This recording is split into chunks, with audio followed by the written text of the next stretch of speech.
Bonjour mes chers élèves, je suis le professeur Hussein. On passe à l'exercice 2 de la série TD Limites et Continuité Bac 2. Dans cet exercice 2, on vous donne 3 fonctions et on vous demande d'étudier la continuité en différents points. Pour la première fonction, g de x, f de x, elle est définie comme ça, x carré plus x moins 12 sur x moins 3, si x est différent de 3, et est égal à 7, si x égale à 3. Et on vous demande de calculer donc la continuité au point x0 égale à 3. Voilà. Si on vous demande de calculer la continuité d'un point, il suffit donc de montrer que la limite de f de x quand x tend vers x0 est égale à f de x0. C'est-à-dire, on va essayer de montrer que la limite de f de x est égale à l'image de 3 qui est égale à 7.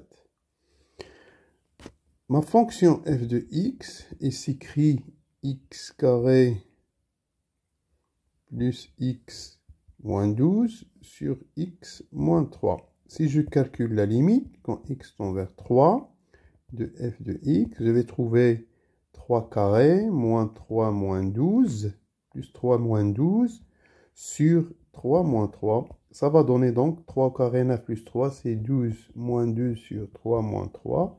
Ça donne une indétermination 0 sur 0.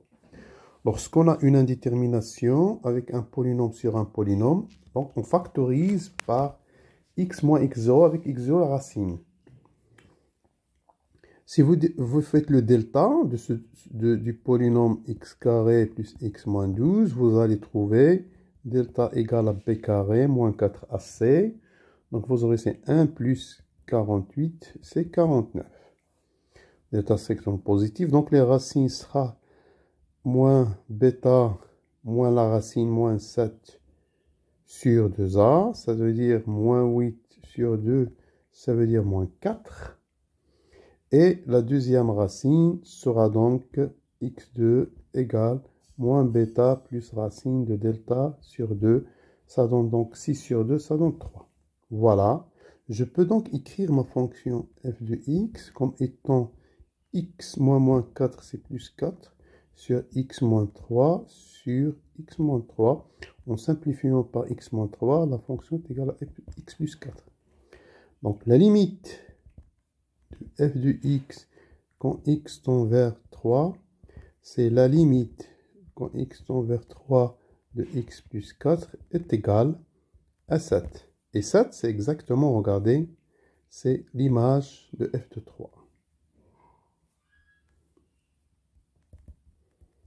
Donc f continue en x0 égale à 3. On passe maintenant à la deuxième fonction. La deuxième fonction de g de x égale x plus 1 moins 1 sur tangente x, si x est différent de 0, et est égal à 1 demi si x est égal à 0. Donc la même chose, il suffit donc pour dire que votre point d'étude c'est x0 égale à 0, on va calculer la limite de g de x en 0, on doit trouver qu'elle est égale à 1 demi, c'est-à-dire l'image de g0.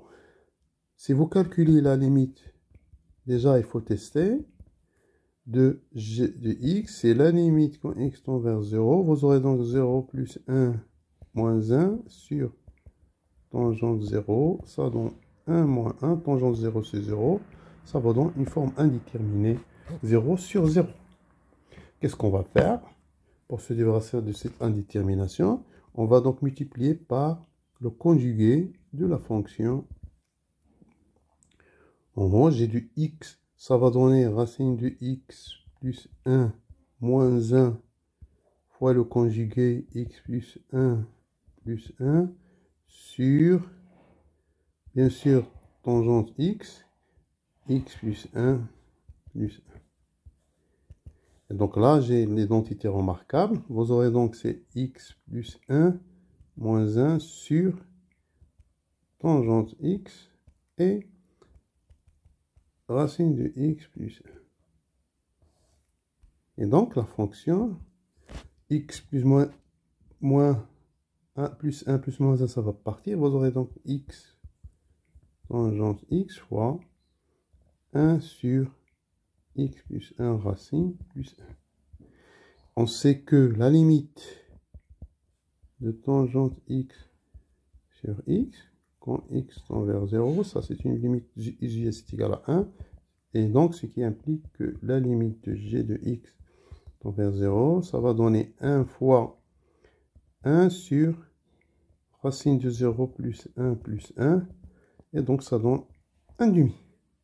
C'est-à-dire qu'on a montré que la limite de g de x quand x tend vers 0 est égale à 1 demi. Et 1 demi, par hypothèse, c'est g de 0. C'est-à-dire que g est continu en 0. Voilà, on passe maintenant à la dernière fonction. Petit 3. La fonction h de x égale x carré moins 1 sur valeur absolue de x moins 1 si x différent de 1 est égal à 2 si x est égal à 1. Et le point d'étude, c'est x0 est égal à 1. On a une valeur absolue. Qu'est-ce qu'on va faire? Bien sûr, on va étudier la continuité à droite et à gauche en 1. Si x est supérieur à 1, on aura donc la valeur absolue de x moins 1 est égale à x moins 1. Et donc, h de x, je peux écrire x carré moins 1 sur x moins 1. X carré moins 1, c'est une identité remarquable. Vous aurez donc x plus 1 sur x moins 1. On simplifie par x moins 1, ça donne x plus 1. Ça veut dire que la limite à droite de h de x en 1 est égale à la limite 1 à droite de x plus 1 est égale à 2. Maintenant, pour la limite à gauche. Donc, je dois trouver que la limite à gauche est égale à la limite à droite pour dire que la fonction est continue en ce point. Bon, si x moins 1, donc vous aurez x moins 1 est égal à moins x moins 1. Voilà, et votre fonction h de x, ça va être égal x carré moins 1. Déjà, je vais factoriser. Et en bas, vous aurez moins x moins 1. En simplifiant par x moins 1, ça va rester moins x plus 1. Donc, la limite de h de x quand x tend vers 1 à gauche, c'est la limite quand x tend vers 1 moins de moins x plus 1. Et ça va donner moins 2. Vous regardez, on a trouvé que la limite de h de x à droite égale à 2 différent de moins 2 qui est égal à la limite à gauche de h implique que h n'est pas continu en x0 égale à 1. L'exercice 3, il concerne le théorème des valeurs intermédiaires. Donc, on vous donne deux types d'exercices. Question 1, c'est calculatoire. La question 2, c'est théorique. En général, le théorème des valeurs intermédiaires, qu'est-ce qu'elle dit? Si f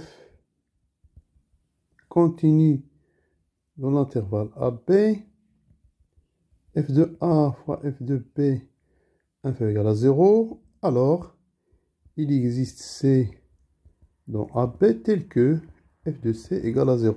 C'est-à-dire que l'équation f de x égale à 0 admet une racine dans l'intervalle AB. Donc, on va se baser sur ce théorème des valeurs intermédiaires pour chercher la racine des équations qu'on a devant nous. Bon, question 1, petit a. On va dans l'équation 4x au cube moins 3x moins 1 demi égale à 0. On vous demande de trouver donc les racines dans deux intervalles. Pour le premier intervalle, I1 moins 1 et moins 1 demi. Bon, pour faire ceci, donc pour appliquer le TVI, on considère la fonction f de x égale 4x au cube moins 3x moins 1 demi. Donc, cette fonction est continue dans l'intervalle I1, puisque c'est un polynôme continu sur R, en particulier, elle est continue sur cet intervalle.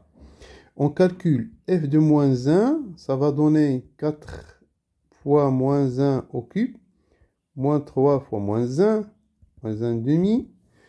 En faisant les calculs, vous trouvez que c'est moins 4 plus 3 moins 1 demi, ça c'est négatif. Et puis f de moins 1 demi est égal à moins 4 moins 1 sur 8 plus 3 fois 1 demi moins 1 demi. Je vois le calcul, ça vous trouvez que c'est strictement positif. Donc, qu'est-ce qu'on a montré? On a f continu, f de moins 1 négatif, f de moins 1 demi strictement positif. D'après le TVI, il existe donc alpha dans moins 1 demi, tel que f de alpha égale à 0. Puisque f s'exprime en fonction de l'équation, c'est-à-dire que l'équation 4x au cube moins 3x moins 1 demi admet une racine dans l'intervalle moins 1 demi. Voilà. Pour la question petit b, donc 1 petit b, on vous donne l'équation cos x égale à x. Et x, elle est dans l'intervalle 0pi. Donc, chercher les racines de cette équation, c'est-à-dire chercher les racines de l'équation cos x moins x égale à 0. Là encore, je vais poser f de x égale cos x moins x. Ça, c'est une fonction continue sur R, en particulier sur l'intervalle 0pi, puisque ça, c'est le cos continu sur R, ça, c'est un polynôme.